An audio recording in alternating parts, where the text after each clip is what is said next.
Hey guys, Hook'em Horn 7 here with Husker Fan 26. Another episode of H&H. We are just finished up the Level 4 Bowls and the semifinals and the playoffs. So tomorrow is the national championships. We had a great set of games today all across the board at D1 and D1AA. Before we dive into that, Husker Fan, how we doing today? Oh, I'm feeling good today, man. I managed to steal a win of the great coach Nitros. So, I'm super pumped about that. Yeah, that was a close game at half, for sure. I was surprised to see it so close just because of the talent that Nitros has, but we all know he can coach. So you got the W. Good, congrats on that. Hey, thank you. I'll take it. I was a bit worried also, but because I knew that he was a little bit handicapped when it came to the talent available to him. But I wasn't surprised to be that it was that close because he's a great coach, like you said. Yeah, he really is. So we're doing this still game of Clemson Notre Dame going. It's 16-3 here. Notre Dame punting it again as we wind down the half. And we're going to just kind of talk about maybe some key bowl games or key games that happened in the playoffs for Division 1 AA, and then kind of dive a little bit into each national championship and then maybe do predictions. I guess since Clemson's already going, maybe just for the Bama Oklahoma game, we had tried to maybe do this before the playoff games started so we could do picks for both games, but timing that didn't work out. And I've been a little bit under the weather, so if you hear me coughing or if I have to leave suddenly or you hear me drinking a lot of water, so that's what that is. Anyway, let's start at D1A first. It's been a while since we've talked about them or had any content on D1A, and just kind of go through here. Coach, for me, I kind of went through, level one, level two, level three, and I kind of picked out a game or two that I thought was pretty interesting. So for the level ones, for me, it was Ohio and Nevada. Ended up going Nevada's way, getting them 30. They won 31-28 over Ohio. Kaz Fang's there. I think he's been there for a while. Just his second season. I think he's been moving around quite a bit. Yeah. Yeah, Washington State before that. Oregon State a little bit. So decent win for him. Still only level one, but good win for him. They had a 7-point lead at half. Ended up scoring 10 points in the second half. Scored the game-winning field goal with 11 seconds left. I like games like that where it comes down to the end and someone ends up scoring at the end. I also thought the Arkansas Oregon State game was interesting. Kind of a defensive game for the first half. Both teams kind of had similar styles in this. One completed it really well.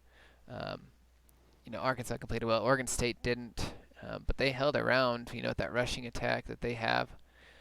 So I thought that was pretty. Oh shoot, that's a sim. Exactly.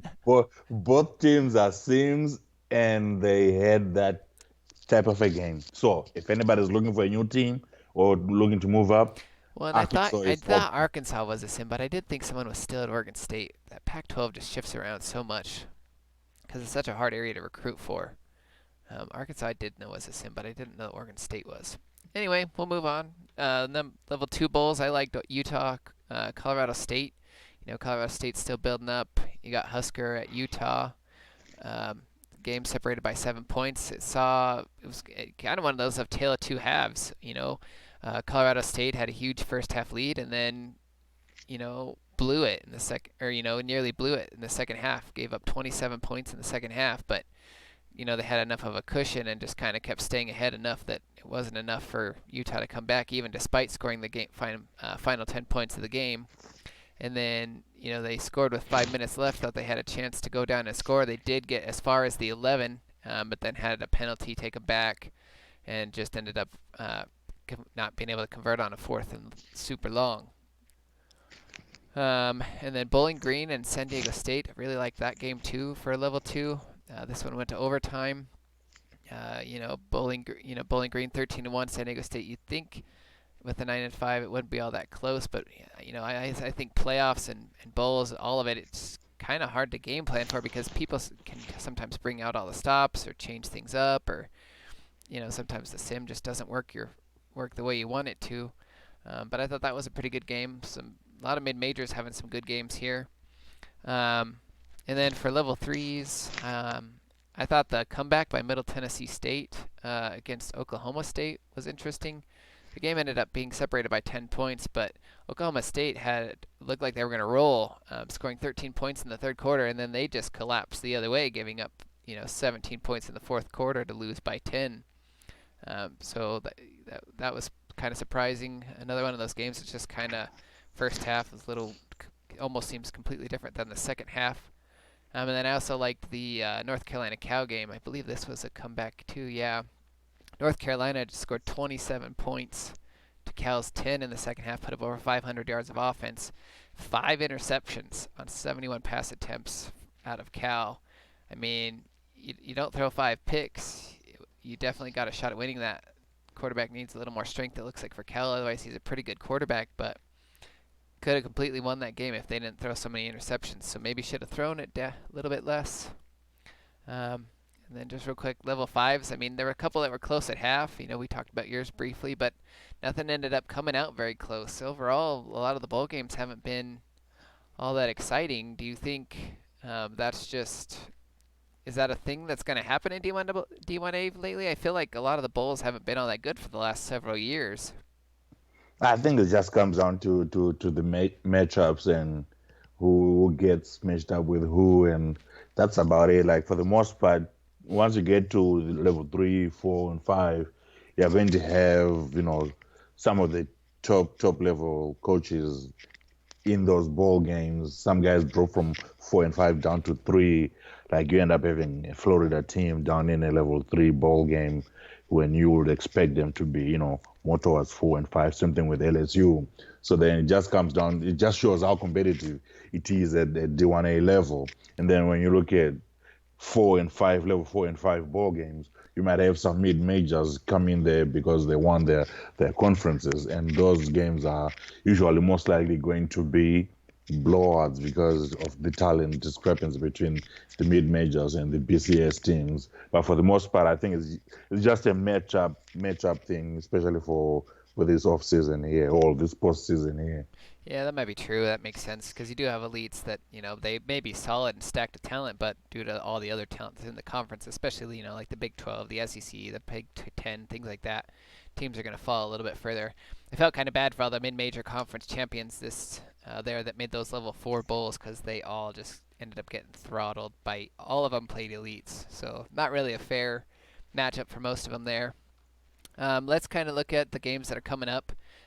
Excluding the national championship, is there a game of those other, or one of those other 4 bowl games that you're looking at, think it might be a little bit more of an intriguing matchup than the others, or? That the Rose Bowl is going to be a good one because you have two guys who game plan like nobody's business going at it, and it'll be interesting to see their in-state balls. You can call them in-state rivals, but then it will be interesting to see the quality and the difference in the quality of talent that each team has on hand, and the different game plans that both coaches have. Seeing those guys go at it. And Nebraska, Ohio State, I think everything is clicked into gear for them. And Nebraska, well, LSU Saint is going to do what he does. Paul going up against Florida State is going to be an interesting one with this Rutgers team. So that should be a good one to keep an eye on. I like the Alabama Troy State game as well. In the Big Ten in Leahy, these two coaches are one's at Ohio State, one's at Penn State. They just played yesterday, with Macbeth coming out on top of Z32. He's in his first year at Ohio State, so Macbeth has more of the established team, but he ended up getting the W. So a chance at a little bit of revenge here in a different world there for Z32. And I like the Nebraska-Ohio State game as well, but I'm kind of highlighting those 2 BCS schools that aren't elites in there. You got Darrell in Colorado, and you got UCLA, which is... Natty Dog. Oh, and is that his first year there or is his second? Yep. First year. Wow. That's impressive. Good job out of him because UCLA has been kind of, gone through coaches, I think, a little bit. Yeah, Sim, 2, 3-year coaches after Owazka was there for a long time. They haven't really had a consistent coach.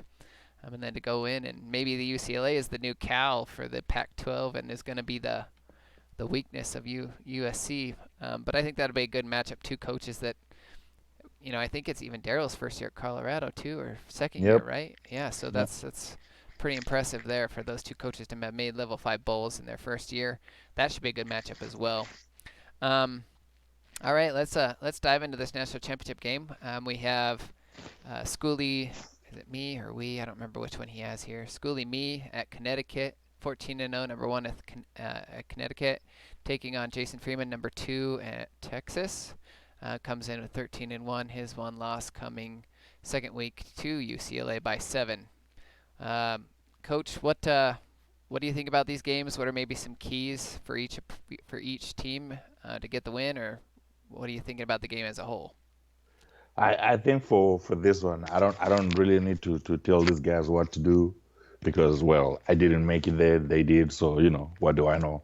But regardless, I think for the key might be Jason making sure that he gets Daniel Harper off the field so that he can have the backup for Yukon on the field because I think he's a sophomore, so you wouldn't expect a whole lot from him when he comes into the game, and hopefully he comes in. You want him on the field in passing situations, and then put pressure on him, and maybe try and get an interception off him. I think that might be the key for Texas, and then for Yukon, they look like a very balanced team. 488 rushes for their best running back, all 470 pass attempts of Daniel Harper, their quarterback. And both of those guys know what they are doing. So probably keeping everything balanced, giving Harper a rest when they can, and making sure that they run the ball enough and keep the Texas offense off the field. I think that might be the key for them. Yeah, yeah. UConn's offense, I honestly haven't looked into it that much, but I'm assuming since it's Schooley, he runs something similar to what he does at St. Mary's, and it's generally kind of a balanced attack. He heavily focuses more passes toward the wide receiver, and he'll mix in the tight end and/or running back here and there. So it definitely kind of forces you to go one way or the other. Do you want to take away the run, or do you want to stay and kind of stay spread out to try to cover those wide receivers? What I think will be interesting is both of them are giving up over 200 yards passing per game and are very stout against the run. Both of them are giving up less than 100 yards per run. So Yep. for the key to me is both these teams average over 200 rushing yards per game. Can they establish the run? I mean, it's obviously a key part to both of their offenses to be able to keep that balance, keep the defense on their heels. If they can't establish a run against a stout defense and become one-dimensional, I mean, that might be kind of tough. Texas looks like with 5,000 passing yards and over 50 touchdowns for Michael Wilson, that it might favor him a little bit. But we know, Schooley just made a huge run in D1AA. His offense works and he can move the ball and put up points. So I think whichever defense can end up holding the run better might end up determining who wins. Um, you got anything else you want to add? You want to make predictions on that one? I think the safe money is going to be on Texas winning the game because they'll probably have a little bit of a talent advantage over UConn. So safe money is on them, but I think it might be a one score type game. At the half, it might be two scores in favor of Texas, but then I think UConn will be able to claw back one score and be at least within three or by three At halftime? at the end. Yeah, I think. Oh, at the end. Yeah, well, I think it definitely be a close for halftime. Looking at the guess here, Texas comes in at the number 1 overall roster, a whole point ahead of number 2, which is Penn State, and then Schooley and UConn comes in at number 19. So I mean that's a pretty decent gap there. But Schooley's coached out of his mind all season. Going undefeated is and who he had to go through, and especially in the Big East, that's no easy feat.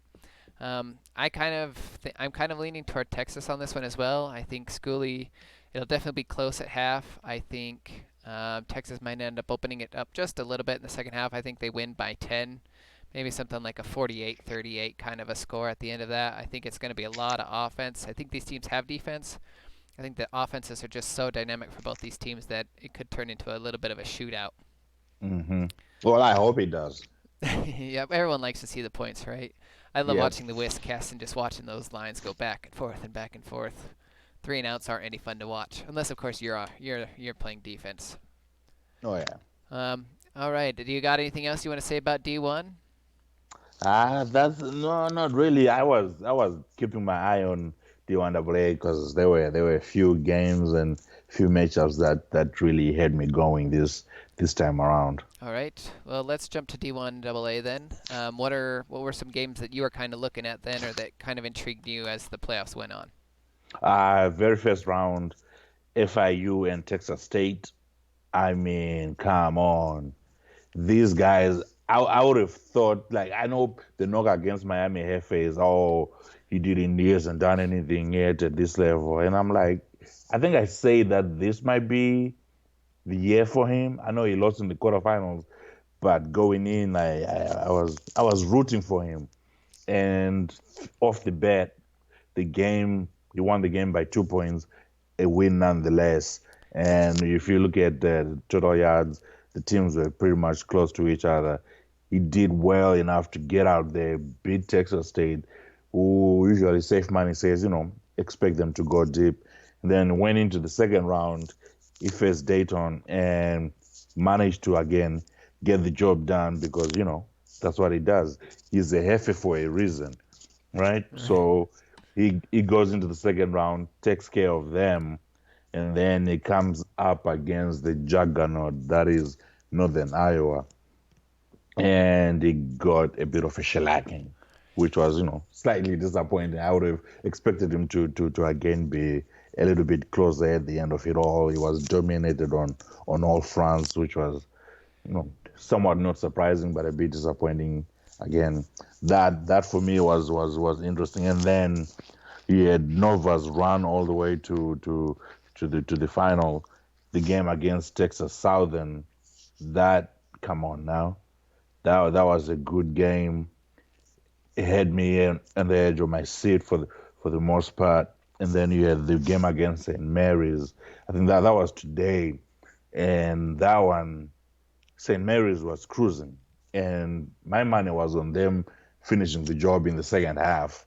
But then I guess Nova had other ideas clearly because they came in, the defense showed up, held St. Mary's to two field goals in the second half. Then their offense woke up, put up 21 points, and they won the game by 5. So that was a good turnaround to kind of see. It was kind of somewhat an unexpected run from Nova, maybe unexpected to me because every now and again I just check in D1AA to see what's going on there, but not too much. The Yeah, other run, oh, sorry. Let me just chime in real quick before I get too far yeah, behind you. So touching on Florida International, I kind of thought they were looking really good. I mean, they pretty much trounced everybody all season. I was kind of with you on that. I thought they might make a deep, like, not the quarterfinals is a knock by any means, but I expected him to go pretty far.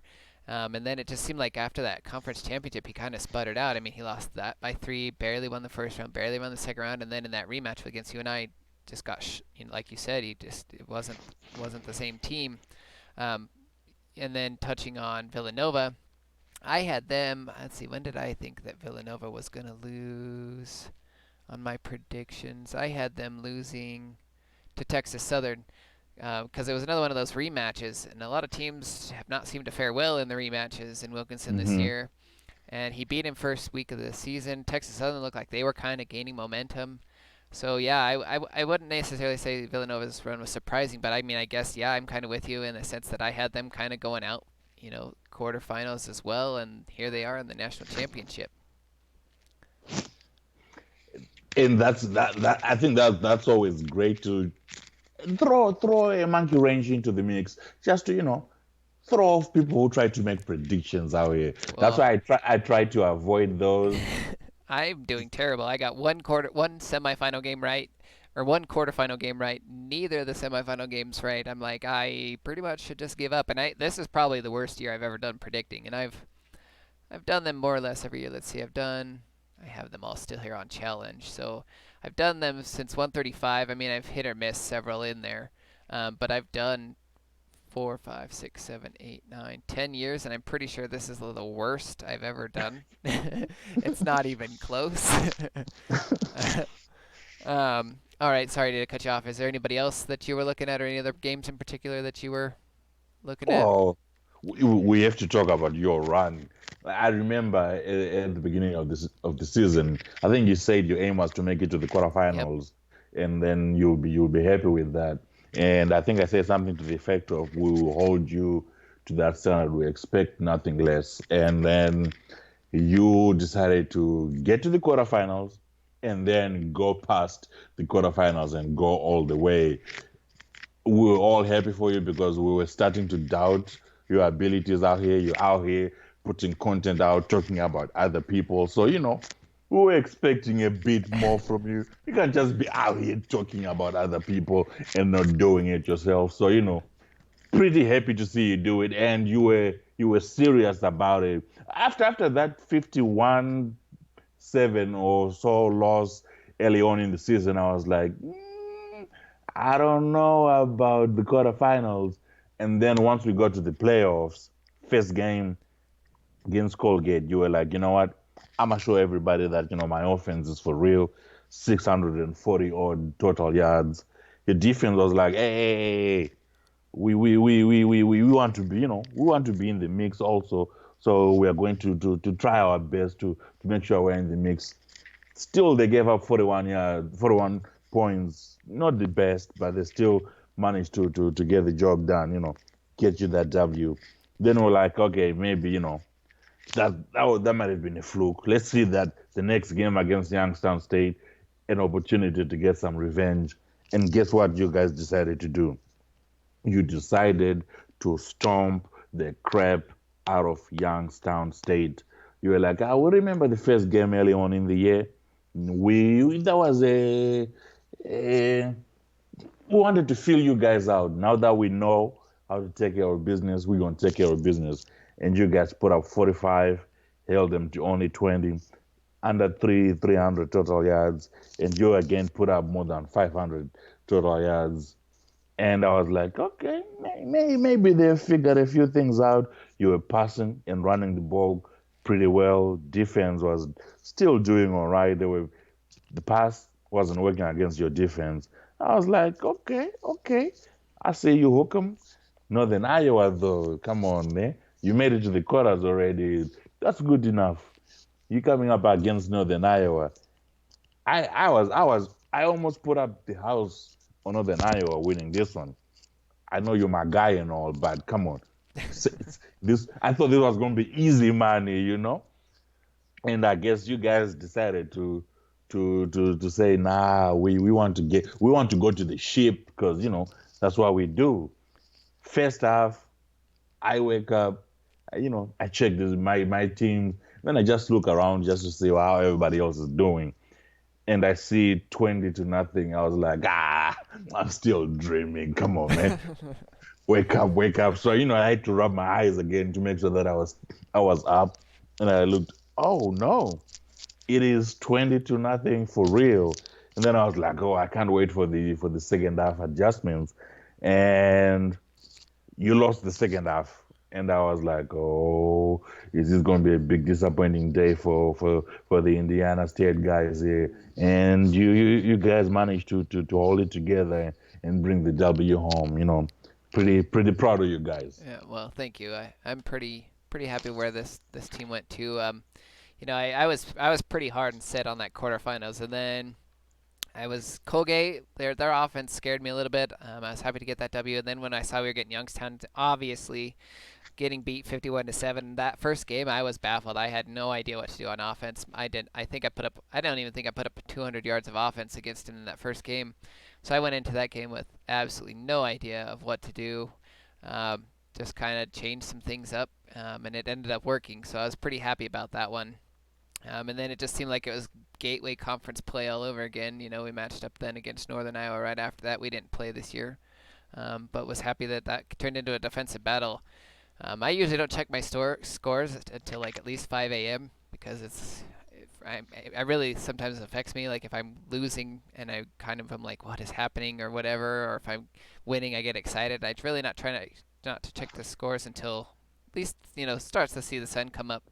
But like I said, I've not been feeling well, so I was awake last night and I accidentally clicked into the score right at 12:30, and I was like, oh, for once I'm not actually like gonna be upset by the score. And I'm sure Jay Hunter's probably did the opposite. He woke up and he's like, wait, that can't be real. He probably tried to go back to sleep and it's too early for this, right? But yeah, I'm really happy with where we're at. Obviously, big tough matchup against Villanova. I would say we were both.